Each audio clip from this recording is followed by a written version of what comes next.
जब कोई सरकार इस बात पे उतारू हो जाए कि कानून बदल देंगे, बाबा साहब अम्बेडकर के बनाए हुए संविधान को बदलने पे अगर कोई सरकार उतारू हो जाए तो उस सरकार को इस देश से उखाड़ फेंकना पहली जिम्मेदारी हो जाता है।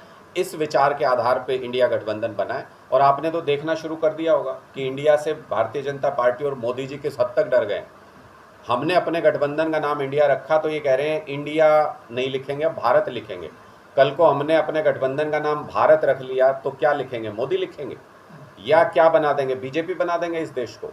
तो इसलिए जो अपने निजी स्वार्थ के लिए जो देश के खिलाफ काम करने को उतारू हो, अपने बिजनेसमैन दोस्तों के लिए काम करता हो, देश के लिए काम ना करता हो, ऐसी तानाशाह सरकार को उखाड़ फेंकने के लिए इंडिया बनाया गया है। और उसमें कोई दो राय नहीं है, सभी एक मत से इसमें सहमत है कि 2024 में केंद्र से भारतीय जनता पार्टी को उखाड़ फेंकना है। उसके लिए जो भी जब भी गठबंधन सीटों के विषय में जो भी बात होगी आपसे उसके बारे में चर्चा करेंगे। मुझे नहीं लगता कि अभी तक सीट शेयरिंग के बारे में किसी तरीके की किसी प्रदेश में कोई चर्चा हुई है।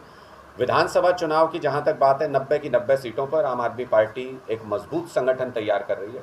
हर गांव में 7,000 गांव के अंदर आम आदमी पार्टी एक मजबूत संगठन तैयार कर रही है। हमें हरियाणा में किसी के सहारे, किसी के साथ की ज़रूरत नहीं है। पूरे बहुमत की सरकार अकेले आम आदमी पार्टी अपने दम पर बनाएगी। हम सक्षम हैं। पूरी जानकारी नहीं है, मैं इस मामले की पूरी जानकारी लेके फिर उसके बाद आपसे इस पर बात करता हूँ। जी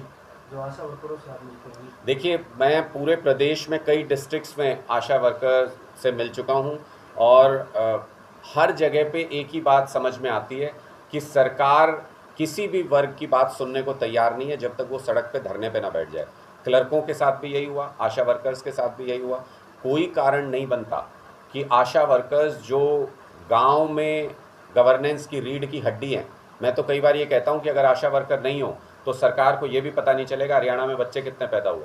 तो ऐसी जो मैन पावर आपके पास है, जो ग्राउंड लेवल पे काम करते हैं लोगों के बीच में, उनकी जायज़ मांगों को मानना सरकार की जिम्मेदारी है। और अगर सरकार उससे मुंह मोड़ती है तो इन्हीं लोगों के दम पे सरकारें चलती हैं। वो सरकार बदल जाएगी जो लोगों की आवाज़ सुनना बंद कर देती है। ये सरकार ऐसी है जिसमें ये किसानों की मांग सुनने को तैयार नहीं है, ये कर्मचारियों की मांग ओपीएस की सुनने को तैयार नहीं है, क्लर्कों की सैलरी की मांग सुनने को तैयार नहीं है, पुलिसकर्मी अपने लिए सैलरी में बदलाव मांग रहे हैं, सुनने को तैयार नहीं है, ये आशा वर्कर्स की बात सुनने को तैयार नहीं है, आंगनवाड़ी वर्कर्स की बात सुनने को तैयार नहीं है। कोई ऐसा समाज में वर्ग नहीं है। छात्र इनसे कुछ मांगते हैं, कहते हैं पेपर ठीक से करा दो, नहीं कराते। युवा रोजगार मांगते हैं, नहीं देते। कोई ऐसा वर्ग नहीं है जिससे इस सरकार में लोग दुखी नहीं हैं। हर वर्ग परेशान है। हर वर्ग को अपनी छोटी छोटी बातें मनवाने के लिए सड़क पे संघर्ष करना पड़ता है। ऐसी सरकारों को तानाशाह सरकार कहा जाता है और ये सरकारें लोकतांत्रिक व्यवस्था में अक्सर चुनाव आते ही बदल जाया करती हैं।